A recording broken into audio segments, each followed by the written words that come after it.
سب سے پہلے تو آپ سے میں یہ پوچھنا چاہوں گا، اس دور کے اندر پچھلا دور ہمارا گزرا پرنٹ میڈیا، حضور اکرم صلی اللہ علیہ وسلم کے دور سے لے کر ایک ہمارے اکابرین کا جو 1400 صدیوں تک کا دور گزرا، وہ ایک دور گزرا تھا ہمارا پرنٹ میڈیا کا، جس میں حضور اکرم صلی اللہ علیہ وسلم کے دور سے پہلے پرتوں پر، پتھروں پر، مختلف چیزوں پر ہوتے ہوتے کاغذ پر قرآن مجید، احادیث مبارکہ، دیگر چیزوں کو لکھا جاتا رہا۔ اس کے بعد ایک دور آیا جس میں آڈیو ریکارڈنگز آ گئیں، ٹیپیں آ گئیں۔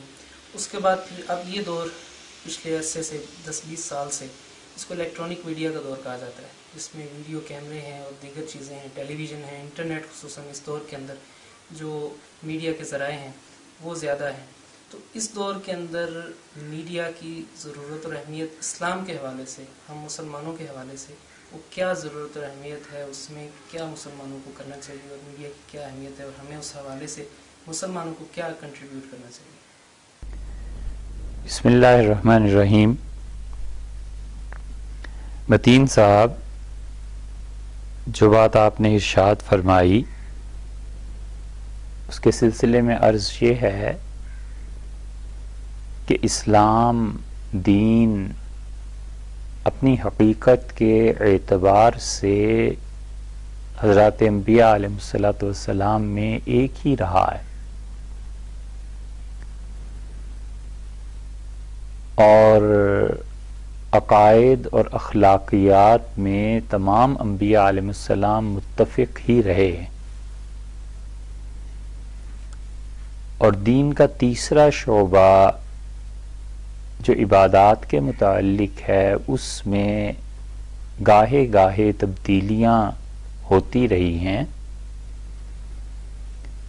ظاہر ہے کہ یہ وہ بنیادیں ہیں خاص طور پہ عقائد جن کے بارے میں کبھی بھی کوئی ترمیم یا اضافہ نہیں کیا جا سکتا، اور ایک یہ ہے کہ اس دین کے لیے دلائل اور اس دین کے لیے حالات کی تبدیلی کے ساتھ معاشرے میں، زمانے میں جو تبدیلیاں واقع ہوتی ہیں ان کو ان کے ساتھ کیسے ملایا جائے۔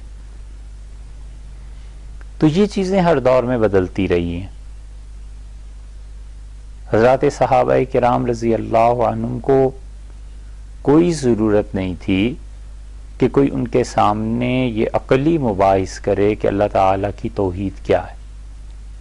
وہ سیدھے سادے حضرات تھے، اور حضور اقدس صلی اللہ علیہ وسلم کی صحبت مبارکہ ان کے لیے کافی تھی۔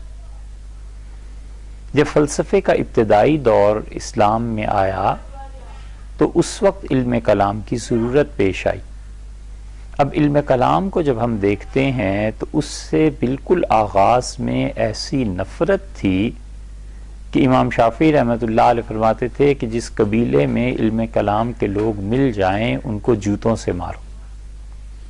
لیکن پھر ایک وقت آیا جب اسی علم کلام اور فلسفے کو علماء نے پڑھا، اور انہوں نے یہی ہتھیار جو دین کے خلاف استعمال ہو رہا تھا ان دشمنوں کے ہاتھ سے لے کے، اور اس ہتھیار کے ذریعے اسلام کا دفاع کیا، اور دشمنوں پر اسی ہتھیار کے ذریعے حملے کیے۔ پھر آپ آگے چلے جائیے، پھر ایک دور آ گیا۔ اسپین میں ہم یہ دیکھتے ہیں کہ حکمرانوں نے اہل علم سے کہا کہ لوگوں میں جو رعب اور دبدبہ حکومت کا ہونا چاہیے وہ نہیں رہا، اور قضات اور جو بھی عدالت فیصلے کرتی ہے قاضیوں کا اتنا رعب نہیں رہا، تو معاشرے کا نظم و نسق خراب ہو رہا ہے۔ تو اس کا کیا کیا جائے؟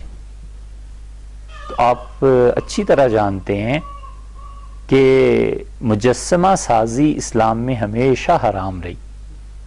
اس وقت کے جو مالکی فقہا تھے ان سب نے یہ فتوے دیے اسپین میں کہ قضات کے اور حکمران جو ہیں ان کے بڑے بڑے مجسمے تراشے جائیں، اور ان مجسموں کو ہر چوراہے پر لگایا جائے، عدالت کے باہر لگایا جائے، تاکہ لوگ جو گزرتے ہوئے دیکھیں ان پر ہیبت طاری ہو کہ امیر المومنین کون ہے، حاکم وقت کون ہے، قاضی کون ہے، اور اس کی بات ہمیں ماننی۔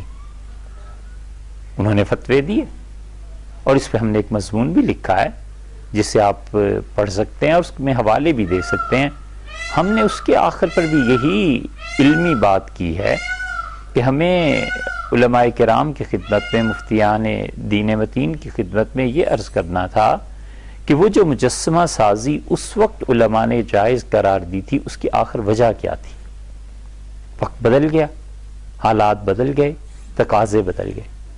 جب میڈیا شروع ہوا تو پھر بھی کوئی اتنی بڑی بات نہیں تھی کہ اہل علم میڈیا پہ آئیں یا نہ آئیں، کیونکہ سب کو پتا تھا کہ یہ حرام ہے، یہ حلال ہے، یہ ایک غلط چیز میڈیا پیش کر رہا ہے اور یہ صحیح چیز ہے.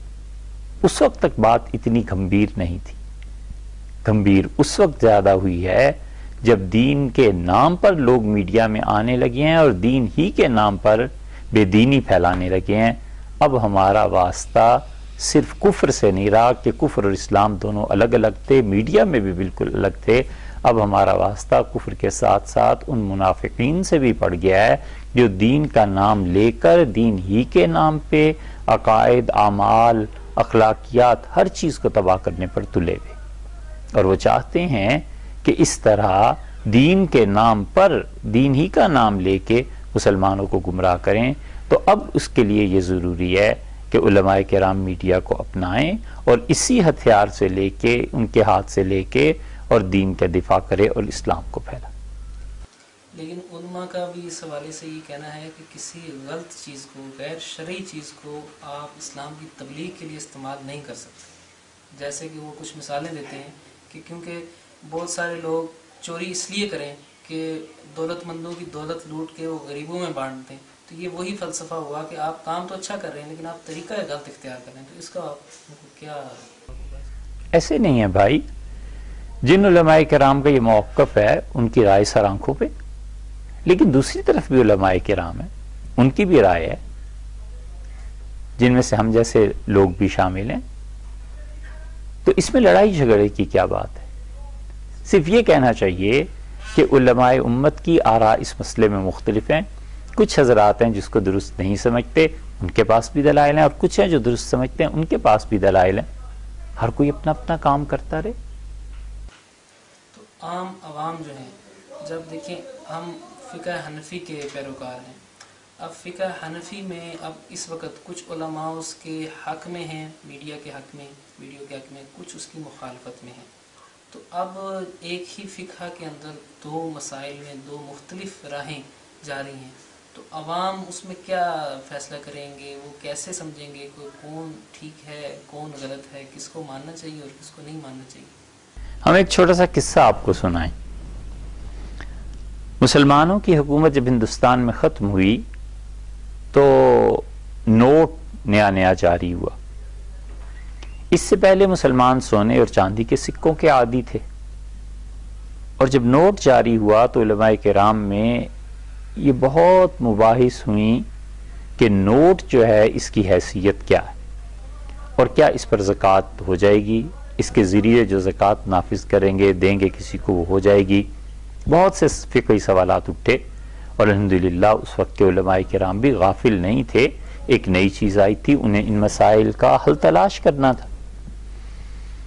تو دلی میں فیصلہ کن گفتگو کے لیے تفسیر حقانی کے جو مصنف ہیں وہاں عبدالحق صاحب رحمۃ اللہ علیہ، ان کی صدارت میں اجلاس ہوا، اور لوگوں نے تقریریں شروع کی کہ یہ ناجائز ہے، حرام ہے، ایسا ہے، نوٹ جو ہے وہ نہیں ہونا چاہیے.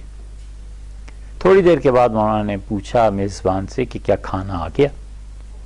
تو جو صاحب تقریر کر رہے تھے انہیں بہت ناگوار گزرا، اور ان کا مولانا اتنی علمی بحث ہو رہی ہے اور آپ اتنے بڑے علماء کرام میں سے، اور آپ کھانے کی بات کرتے ہیں، امت کا مسئلہ سامنے. مولانا فرمایا اپنی گفتگو جاری رکھیے. کچھ دیر اور گزری تو پھر مولانا نے پھر پوچھا کھانا آ گیا؟